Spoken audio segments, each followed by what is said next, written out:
참 좋은 계절의 주인공이십니다. 이렇게 축복합시다. 참 좋은 계절의 주인공이십니다. 아멘. 오늘 우리 어린이들이 같이 예배 참석했는데 너무 좋아요. 아, 목사님 생각으로 약간 이기적인 생각으로 우리 주일학교 예배를 없애버릴까 이런 생각을 해요. 우리랑 같이 목사님하고 같이 늘 같이 드리고 싶어서 어린이들이 오면 늘 이렇게 큰 힘이 되는 것 같습니다. 있는 존재 자체만으로 여러분 고맙습니다. 그런데 오늘 목사님의 설교가 여러분들한테 조금 어려울 수 있어요. 아니, 많이 어려울 수 있어요. 하나도 못 알아듣는 친구도 있을 수 있어요. 근데 여러분, 어렵다고만 생각하지 말고 어려워도 잘 들어보면 들리는 말이 있을 거예요. 여러분, 여기서 공부를 하다가 이제 한국 대학에 딱 들어가면 제일 부딪히는 게 엄마 아빠하고 친구들하고 의사소통하는 데는 별 지장이 없었는데 한국 대학에 가서 공부하려고 그러면 교수님의 얘기를 못 알아듣는 경우가 많이 생겨요. 왜요? 어려운 말을 많이 쓰니까. 근데 여러분, 오늘 목사님 설교를 잘 들으면, 또 앞으로 목사님 설교를 잘 들으면 그런 염려는 다 없어질 줄로 믿습니다. 왜냐하면 목사님이 고급 언어를 쓰거든요. 자, 우리 여러분들 그런 기대를 가지고 좀 못 알아들어도 기대를 갖고 들어보면서, 또 모르는 건 예배 끝나고 엄마 아빠한테 가서 물어보세요. 그러면 아빠 엄마가 친절하게 잘 가르쳐 주고, 그 다음에 목사님이 하는 얘기 정도는 알아들을 수 있어야 이제 한국에 가서 서울대 가서도 연대 가서도 고려대 가서도 뭐 좋은 데 가서도 여러분들이 공부를 잘 하실 수 있어요. 알겠죠? 네, 볼 거예요. 네. 자, 오늘 우리가 반드시 알아야 될 분에 대해서 여러분들에게 소개하고자 합니다. 이분은 우리의 삶에 너무나 중요한 분입니다. 만약 이분을 모르고 살아간다면 우리의 인생은 너무나 불행해질 것입니다. 얼마나 중요한 분인 줄 알겠죠? 이분은 꼭 알아야 돼요. 이분을 아는 일이 얼마나 중요했던지, 또 이분을 알리는 것이 얼마나 중요했던지 이분에 대해서 많은 사람들이 얘기를 했어요. 그분에 대해서 이분은 그런 분이야 라고 하면서 많은 사람들이 얘기를 했어요. 지금 목사님도 그 얘기를 하고 있는 중이에요. 뿐만 아니라 사람들만 얘기하는 게 아니라 저 하늘에서도 얘기를 하는 거예요. 하늘의 하나님께서 그분에 대해서 얘기를 하는 거예요. 너희들 행복하고 싶어? 그러면 그를 알면 돼. 그리고 그분을 믿으면 돼 라고 하면서 하나님도 계속해서 얘기를 해 주셨어요. 뿐만 아니라 하나님도 잘 모르고 또 옛날 믿음이 있었던 사람들도 잘 모르고 하는 사람들을 위해서 이 성경책 안에다가 또 이분에 대해서 기록을 많이 해놨어요. 그래서 사람들도 얘기했고, 그 다음에 하나님도 하늘에서도 얘기하고 있고, 그 다음에 성경에서도 얘기한 그분이 계시다라는 것을 지금 제가 얘기하는 거예요. 너무나 중요한데 문제는 뭐냐면 사람들이 그분을 알려고 하지를 않아요. 여러분, 맛없는 거 먹고 싶지 않죠? 고기를 좋아하는 친구는 풀떼기 반찬 나오면 벌써 입이 이렇게 나오죠? 그죠? 또 내가 좋아하는 반찬이 아닌 다른 거가 나오면 에이 안 먹어 하고 숟가락을 넣는 친구들도 있을 거예요. 그런 것처럼 이분이 너무나 중요하고 이분을 반드시 알아야 내가 행복해지는데 처음에 보면 이분이 별로 마음에 들지 않을 수도 있어요. 또 마음에 들긴 드는데 뭐 내가 꼭 그렇게 그분을 사랑해야 되나 이렇게 느끼지 않을 수도 있어요. 그러나 이분은 분명히 여러분이 알아야 되고 여러분이 사랑해야 돼요. 그러나 사람들은 그렇게 하지는 못했어요. 불행하게도 오히려 그분이 나에게 알려지면 알려질수록 귀를 막아버렸어요. 나에게 보여지면 보여질수록 눈을 막아버렸어요. 그래서 이분이 너무 답답한 거예요. 저 사람들이, 이 세상의 사람들이 나를 알아야 행복해지는데, 나를 알아야 구원을 얻는데 도대체 알려고 하지 않으니까 이제 이분이 드디어 세상에 자기 자신을 보여주시는 거예요. 숨기지 아니하시고. 여태까지는 사람들이 모이는 장소 싫어하시고 어떻게든지 자기를 감추시고 드러내지 않으셨어요. 근데 이제는 안 되겠다, 이제 드러내야 되겠다, 내가 누구인지 보여줘야 되겠다 하면서 자신을 보여주셨어요. 오늘 그 보여주시는 세 가지 장면이 나와요. 첫 번째는 내가 누군 줄 알아? 하면서 뭐 과시하기 위한 건 아니고 나는 이런 사람이에요 라고 보여주는 건데, 뭐냐면 나는 세례 요한이 증거한 사람입니다 이렇게 얘기를 해요. 세례 요한은 누구냐면 당시 그 유대인들, 유대에 사는 사람들이 선지자로 인정하고 하나님의 사람으로 인정하고 아주 중요한 인물로 인정했던 그런 사람이에요. 근데 그 사람이 와서 나에 대해서 증언했다, 이렇게 얘기를 해요. 자, 지금 여러분 우리가 읽고 있는 성경은 요한복음이라는 성경이에요. The Gospel of John이라는 그런 성경이에요. 자, 이 요한복음은 누가 썼냐고 하면 예수님의 제자인 요한이 썼어요. 이분을 우리는 사도 요한이라고 그래요. 근데 이 요한복음엔 또 다른 요한이 등장하네요. 그분이 있는데 바로 그분에 대한 이야기로부터 요한이 자기 요한복음을 시작하고 있는데, 이 사람이 누구냐면 세례자 요한이에요. 그래서 우리는 구분해서 말하는데, 이 성경을 쓴 예수님의 제자는 사도 요한이라고 그러고, 이 성경 안에 등장하는 예수님에게 세례를 준 요한을 세례 요한이라고 얘기해요. 바로 이 세례 요한의 이야기로부터 요한복음이 시작되는데, 이 세례 요한이 나타나서 이 진리에 대해서 또 예수 그리스도가 가져오실 그 구원에 대해서 설명을 해줬어요.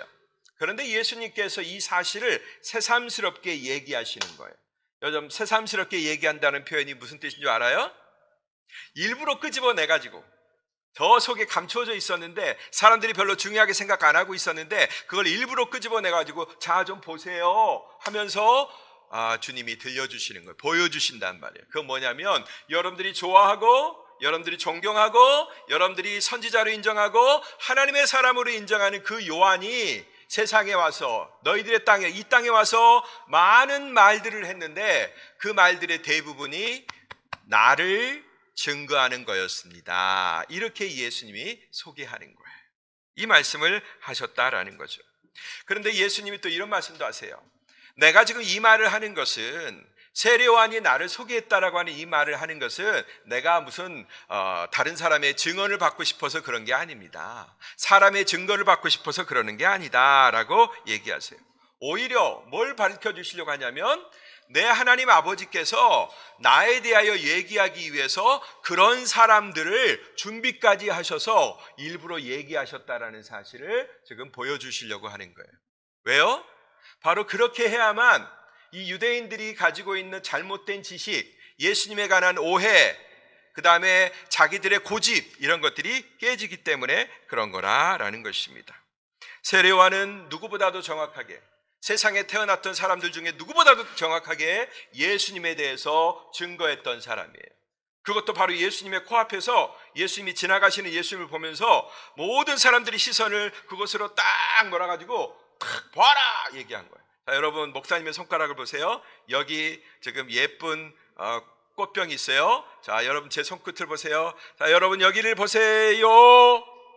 뭘 보세요, 여러분? 지금 꽃을 보고 있죠. 네, 우리 집사님이 멋지게 꽃꽂이를 한 거예요. 바로 이렇게 목사님이 손끝으로 이 꽃을 가리키는 것처럼 세례 요한은 여러분 보십시오. 저분을 보십시오. 저분이 바로 하나님의 어린 양입니다.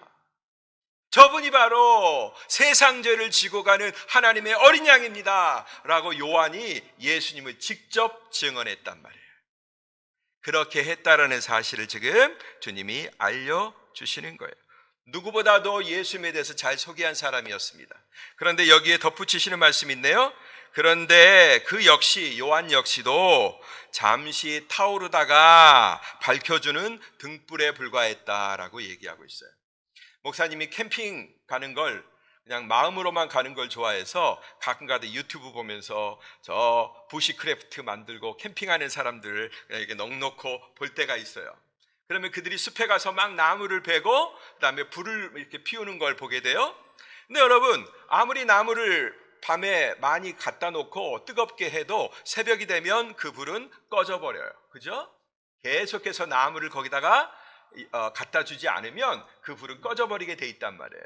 이런 것처럼 요한이 아무리 그 어두운 세상, 아직 예수님이 밝혀지지 않는 세상에 그 빛을 보여줬어도 그냥 그 역시도 어떤 존재예요? 잠시 타다가 잠시 보여주다가 그냥 사라지고 꺼져버리는 존재일 뿐이다, 이런 얘기를 하시는 거예요.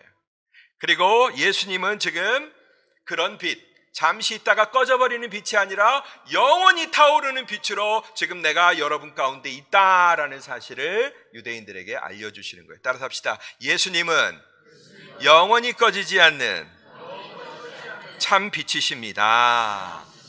네. 자, 예수님께서 첫 번째 이렇게 사람이 나에게 증언했다. 그 중에 대표격인 세례 요한이 나를 위해서 증언했다라는 말씀 마치신 다음에 두 번째로는 그뿐만이 아니다. 바로 하나님 아버지도 나를 증언하셨다. 나를 증거하셨다. 이렇게 얘기를 해요. 자, 봅시다. 36절, 37절 말씀입니다. 다 같이 읽어보겠습니다. 시작. 그러나 내게는 요한의 증언보다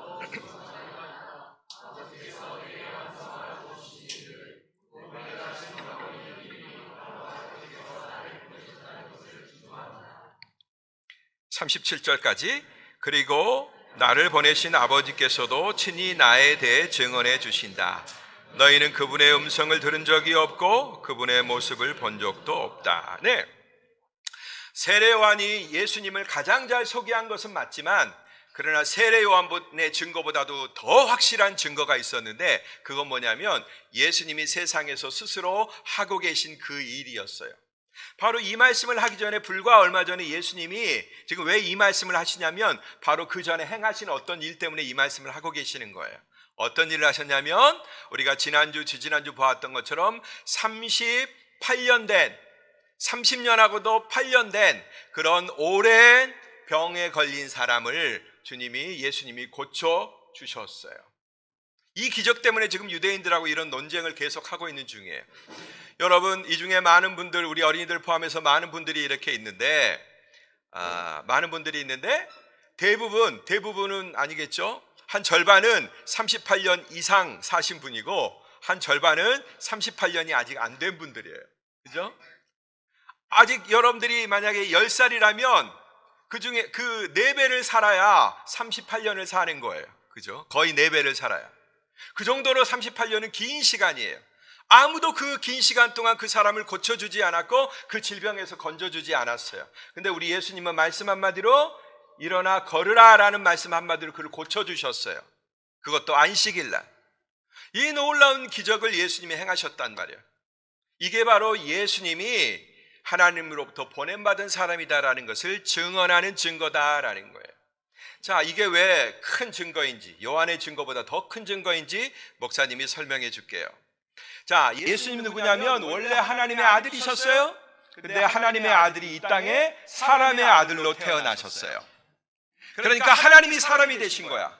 그러면 원래 하나님이셨으니까 그 하나님의 능력과 힘과 권세와 모든 것들을 다 가지고 이 땅에 내려오셨을까요? 그런데 불행하게도 아니에요. 예수님은 하나님으로서의 모든 막강한 힘과 권세를 저 하늘에다가 하나님이셨을 때 계셨던 그 하늘에다가 놔두고 오셨어요. 그리고 사람의 아들로 태어나시고 낮아지셨단 말이에요. 우리랑 똑같아요. 바늘로 찔리면 아야 아프고, 그 다음에 잘못된 거 먹으면 아이고 배야 하면서 화장실에 가야 되고, 그 다음에 밥을 안 먹으면 아이고 배고프구나 하고 밥을 먹어야 되고, 그 다음에 길을 가다가 목마르면 물을 마셔야 되는 그런 우리와 똑같은 몸으로 이 땅에 오셨어요. 즉 하나님으로서의 모든 권리와 능력을 포기하고 이 땅에 사람으로 오신 거예요. 그러면 그 예수님은 병자를 고칠 능력이 있을까요, 없을까요? 자연인으로 사람으로 오신 그분은 우리를 고칠 능력이 있을까요, 없을까요? 네, 그대로는 없어요. 그러나 예수님은 고친단 말이에요. 어떻게 고치셨을까요? 바로 그것은 하늘에 계신 아버지 하나님과 늘 연결되어 있는 거예요. 누구로 인해서? 아버지 하나님의 영이신 성령으로 완전히 연결되어 있는 거예요. 그래서 하나님 아버지께 기도하면 배고픈 사람들 앞에서 하나님, 내가 이 사람들을 먹여줘야 되겠습니다 하면서 보리떡 5개와 물고기 2마리가 있을 때 그것을 위해 축사하실 때 하나님 아버지께서 오냐, 내가 네 소원을 들어주마 하면서 그 보리떡 5개와 물고기 2마리로 5,000명 이상을 먹일 수 있는 축복을 저 하늘에서 베풀어 주신 거예요. 하나님, 제가 이 불쌍한 영혼을 치료해야 되겠습니다 라고 성령을 통해서 하나님께 사인을 보내면 하나님께서 그래, 내 아들 내 일을 위해서 저 땅에 내려갔는데 내가 왜 안 들어주겠나 하면서 하나님께서 100% 하나님, 예수님이 원하는 모든 기도의 소원을 100% 다 들어주시는 거예요. 그러므로 주님은 사람의 몸, 우리와 몸과 똑같은 그런 재앙을 입고 있으셨지만 많은 기적들, 수많은 역사들 이런 것들을 여전히 행하실 수 있었던 거예요. 그러므로 예수님이 행하신 그 기적 자체가, 그 표적 자체가 예수님이 하나님이시고 하나님이 보낸 사람이라는 그런 증거가 되는 거예요. 아멘? 그렇습니다. 이걸 정확하게 알아야 돼요, 여러분. 만약에 예수님이 특별한 인간으로 우리에게 오셨고 우리하고 비교할 수 없는 능력을 그대로 다 가진 채 우리에게 오셨다면 그건 충분한 인간이 되신 게 아니에요. 충분히 되신 게 아니에요. 완벽하게 우리와 똑같은 인간이 되셔야 우리의 죄를 대속하실 수 있거든요. 자, 이게 바로 예수님의 사역이 증거하는 거고요. 두 번째로는 하나님의 직접적인 증거가 있어요. 그것만 있는 게 아니라 하나님이 예수님과 함께한다라는 그 수많은 표적들만 있는 게 아니라 직접적으로 하나님이 말씀해 주시는 것도 있었어요. 언제 그랬냐? 여러 번 그랬는데 바로 예수님이 요단강에 세례를 받으러 나오실 때 저 하늘에서 음성이 들렸어요.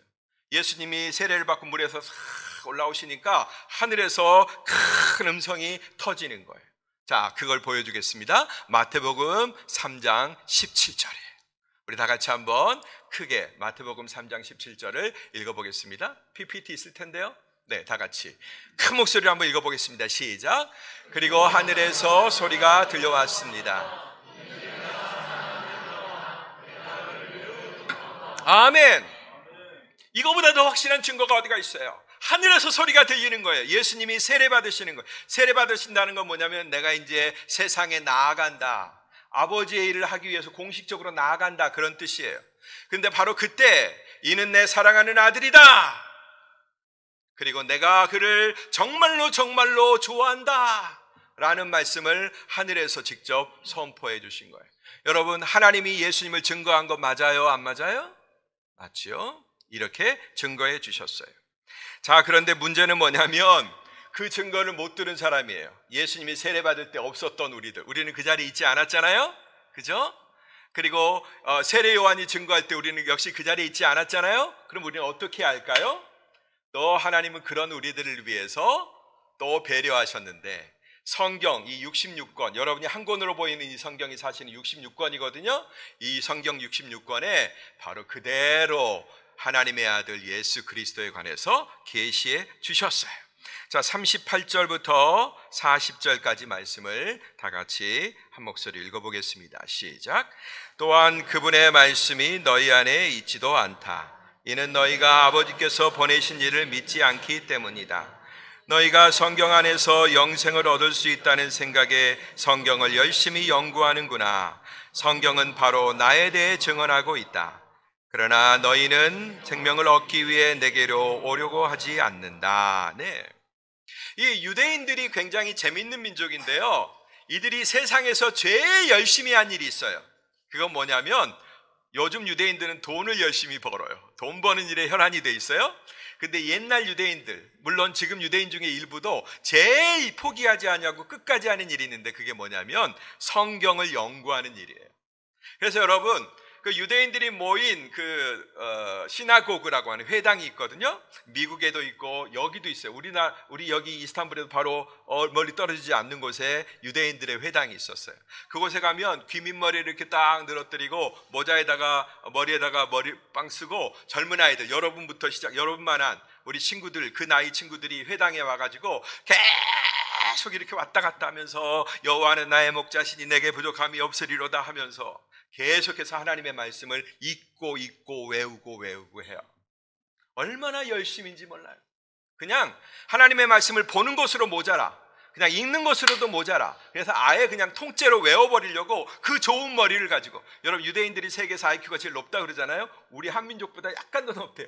그러니까 막 그냥 그 좋은 머리로 성경을 연구하는 거예요. 이걸 유대인들이 잘했어요. 그러면 여러분, 그들이 성경 도사가 돼야 될 거 아니에요? 그죠? 성경의 도사가 돼야 되죠. 그런데 열심히 하기는 했는데, 정말로 머리 좋은 사람들이 열심히 공부도 했는데 그걸 잘한 것 같지는 않아요.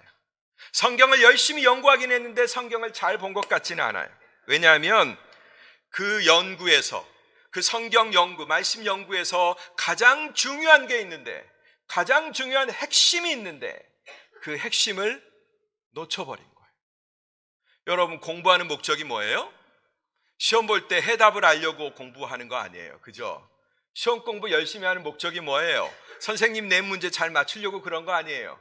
그런데 유대인들은 성경을 그냥 뭐 딥다 열심히 파고 맨날 읽고 밥 먹다가 읽고 잠자다가 읽고 그냥 문틈에 지나가다가도 현관 앞에다가도 말씀을 새겨놓고 말씀 하면서 이렇게 살아가지만 정말로 그 말씀이 말하고 하는 핵심 주제, 그걸 놓쳐버렸다라는 거예요. 그게 뭘까요? 바로 그분이 예수 그리스도예요. 따라서 합시다. 예수 그리스도. 예수님의 말씀처럼 모든 성경이 지향하는 바는 가르치고 있는 것은 바로 예수님이에요. 예수님보다도 훨씬 이전에 살았던 창세기, 출애굽기, 레위기, 민수기, 신명기의 저자인 모세도 그 모세 오경이라고 그러거든요. 그걸 통해서 누구를 가리키고 있냐면 예수 그리스도. 그 다음에 우리가 잘 아는 사무엘, 이사야, 예레미야, 다윗, 솔로몬, 이 모든 유명한 사람들도 전부 다 예수 그리스도. 그 다음에 예수님의 제자인 베드로를 비롯해서 마태와 마가, 누가, 요한, 이 사람들도 오로지 예수 그리스도. 바울도 예수 그리스도. 전부 다 예수 그리스도를 가리키고 있단 말이에요. 한결같이 다 가리키고 있어요. 한결같이. 그런데도 불구하고 그 성경을 연구하는 유대인들은 그걸 몰라요. 여러분, 왜 그럴까요? 왜 그럴까요? 왜 유대인들은 모를까요? 머리가 나빠서? 아니죠. 여러분, 유대인들이 노벨상에 거의 대부분을 다 유대인들이 땄어요. 알고 계세요, 여러분들? 아마 50% 이상이 넘을걸요? 영리한 사람들이에요. 똑똑한 사람들이에요. 말싸움 해갖고 유대인을 이길 수 있는 사람이 별로 없어요. 어마어마한 공부를 많이 한 사람들이고 똑똑한 사람들이에요. 그런데도 왜 그들은 예수 그리스도를 모를까요? 왜 모를까요?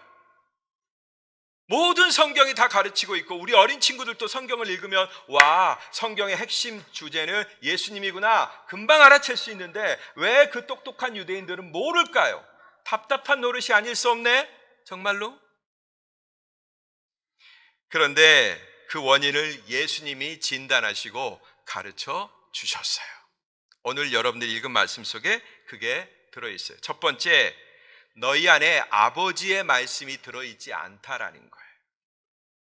그들은 날마다 아버지의 말씀을 보는데 그 말씀을 보고 연구할 뿐 자기 마음속에 담지 않아요. 뿐만 아니라 너희는 아버지가 보낸 일을 믿지도 않는다라고 얘기해요. 그들을 깨우치고 가르치고 생명 주기 위해서 아버지 하나님이 보낸 수많은 선지자들이 있었고 수많은 주님의 일꾼들이 있었어요. 그런데 그 말에 귀를 닫아버리는 거예요. 그리고 자기들이 원하는 말들만 딱 담아. 원하는 말들만. 정작 중요한 것은 빼버리는 거예요. 하물며 하나님의 아들 예수 그리스도가 왔음에도 불구하고 우리는 듣지 않겠어. 지금 그러고 있잖아요. 예수님이 38년 된 병자를 고쳤는데도 불구하고 왜 고쳐? 라고 얘기하고 있잖아요. 왜 안식일에 고쳐? 라고 얘기하고 있잖아요. 그리고 그들을 마지막으로 어떻게 진단하셨냐면 이렇게 말합니다. 너희는 생명을 얻으려 하지 않는다. 여러분, 이 생명이 뭐예요? 우리에게 핵심 가치죠. 어려운 말로 핵심 가치라는 거예요. 쉽게 얘기하면 내게 가장 중요한 것이라는 의미예요. 핵심 가치는. 뭐가 제일 중요해요? 내 목숨, 내 생명이 제일 중요하잖아요. 그런데 그들은 예수님에게서 그 생명을 얻으려고 하지 않아요. 생명은, 우리가 살고 있는 생명은 유한한 생명이에요. 정해져 있는, 시간이 정해져 있는 생명이에요. 그러나 하나님의 생명은 시간이 없는 생명이에요. 영원한 생명이에요. 그런데 그 생명을 얻으려 하지 않는다. 이렇게 얘기하고 있는 것입니다. 네. 자, 그렇다면 여러분, 유대인들은 도대체 왜 이렇게 몹쓸 오류, 잘못에 빠져 있었던 걸까요? 도대체 왜 거기서 벗어나지 못하는 걸까요? 총명하지 않은 것도 아니고 열심이 없는 것도 아니고 그들의 모든 관심과 집중을 오로지 말씀에 집중하고 있는데 왜 그 핵심으로부터 멀어져 있는 걸까요? 그때만 그런 게 아니라 2000년 전에만 그런 게 아니라 1000년 전에도 그랬고 500년 전에도 그랬고 지금도 그래요. 지금도. 왜 그럴까요? 아버지의 말씀을 그토록 사모하는데도 그 말씀이 그들 안에는 없어요? 말씀을 그렇게 듣고자 하는데도 아버지가 보낸 사람을 믿지 않아요? 그리고 그렇게 영생을 갈구하면서 영원한 생명을 갈구하면서 말씀을 연구하고 도대체 영원히 사는 비법이 어디 있나 그렇게 성경을 막 뒤집고 찾는데도 불구하고 그 영생을 주시는 분을 만나려 하지 않아요. 여러분 도대체 이게 말이 됩니까? 진짜 세상에서 가장 말 안 되는 이야기가 여기에 있는 거예요.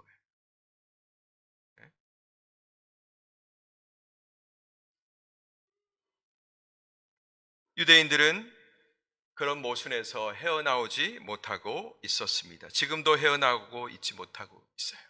도대체 그 이유가 뭘까? 지금부터 제가 드리려고 하는 얘기가 너무나 중요한 얘기입니다. 우리 친구들은 이 얘기를 듣고서 목사님이 한 말을 모르겠으면 부모님한테 물어보세요. 자, 여러분, 왜 유대인들이 그렇게도 연구하고 오랫동안 전통 속에서 계속 보아왔던 말씀 속에서 예수 그리스도를 발견하지 못하고 하나님이 진짜 주려고 하는 선물을 누리지 못하는가? 그 원인은 이거예요. 그들 안에서 핵심 가치와 핵심 이익이 충돌하기 때문에 그래요. 핵심 가치는 뭐예요? 너나 나나 누구에게나 다 옳은 절대적 진리예요. 아무도 그것을 놔서는 안 되는, 무조건 소유해야 되는 절대적 진리예요. 이게 핵심 가치예요. 어떤 상대적인 것도 견줄 수 없는 절대적인 가치를 지닌 하나님이 우리에게 주시고자 하는 핵심 하나님 나라의 가치예요. 그런데 그게 뭐하고 부딪혀요? 그들의 핵심 이익과 부딪혀요. 이들은 하나님 주실 말씀조차도 성경에 보면 그들의 경건의 이익의 재료로 삼았다 그래요. 이익의 재료, 경건마저도. 경건이 뭐예요? 하나님 앞에 선다라는 거거든요. 하나님 앞에 있는 거거든요. 근데 그 하나님 앞에 있고 하나님 앞에 예배하고 하나님을 연구하는 그것마저도 뭘로 전락시켜버렸어요? 바꿔버렸어요? 자기들의 이익으로 바꿔버린 거예요. 그래서 제사장들은 성전을 통해서 돈을 벌고 자기 세력을 갖추고, 그 다음에 바리새인들은 말씀을 가르치면서 그것으로 자기 세력을 갖추고 자기 이익을 얻고 하나님을 가지고 장사를 하게 된 거예요. 그런데 예수님은 지금 그거 하지 말라고 하는 거거든요. 하나님이 주신 안식일을 가지고 그들은 사람들을 묶으면서 그걸 통해서 자기들이 군림하는 거예요. 하나님이 안식일을 주실 때 누군가가 군림하라고 주신 게 아니에요. 누군가가 누구를 정죄하라고 안식일을 주신 게 아니에요. 그런데 그들은 그 안식일을 가지고 사람들을 묶어놓고 정죄하면서 자기들의 힘을 키웠던 거예요.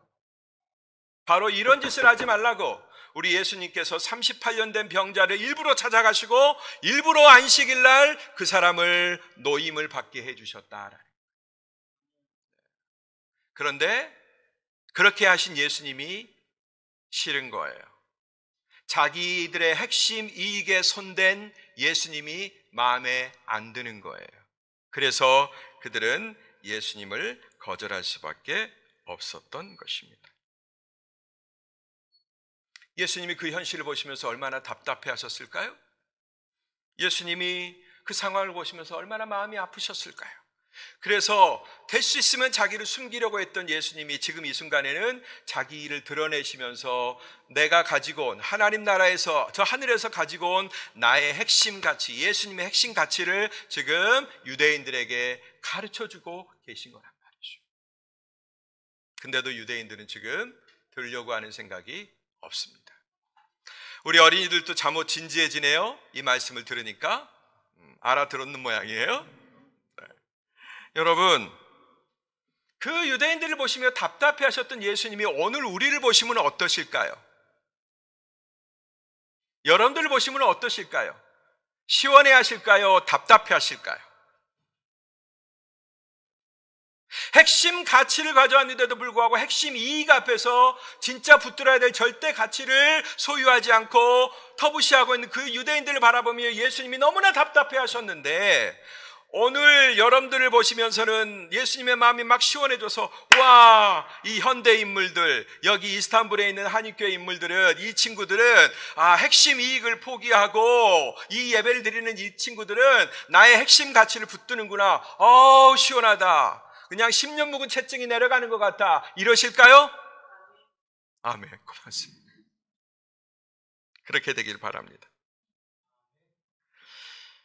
여러분, 주님이 그토록 유대인들을 보시며 안타까워하신 이유는 뭐냐?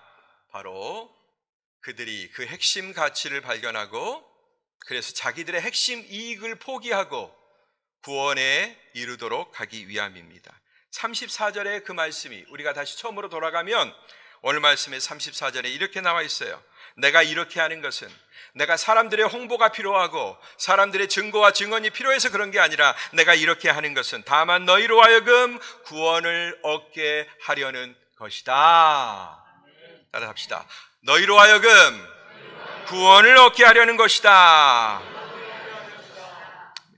유대인에게나 우리에게나 예수님은 우리의 영생을 위한 핵심 가치고 우리의 유일한 해답이세요. 그러므로 이 과거 유대인들의 행태, 이 잘못된 이익 앞에서 가치를 포기한 이 잘못된 행태를 우리가 봤다면, 우리가 깨달았다면, 여러분이 듣고 아멘 했다면, 오늘 우리들의 결정과 판단은 달라져야 되지 않겠습니까? 예수님을 바라보는 우리의 안목이 완전히 달라져야 되지 않겠습니까? 그렇죠? 유대인들이 무엇 때문에 눈앞에 나타나 계신 그리스도를 알지 못하고 인정하지 못했는지, 여러분 이제부터라도 계속해서 눈을 부릅뜨고 파헤치고 연구하시게 되길 바랍니다. 여전히 세계에서 돈을 제일 많이 버는 부자들, 그 돈의 길목에서 세계의 거의 모든 부를 휘어잡고 소유하고 있는 그 사람들조차도 예수 그리스도에 대해서는 가려져 있어요. 네, 그들은 세상의 핵심 이익이라고 하는 돈, 황금을 거머쥐었어요. 그러나 하나님 나라의 핵심 가치인 영원한 생명에서는 저만큼 떨어져 있는 거예요. 무엇을 붙드시겠어요, 여러분?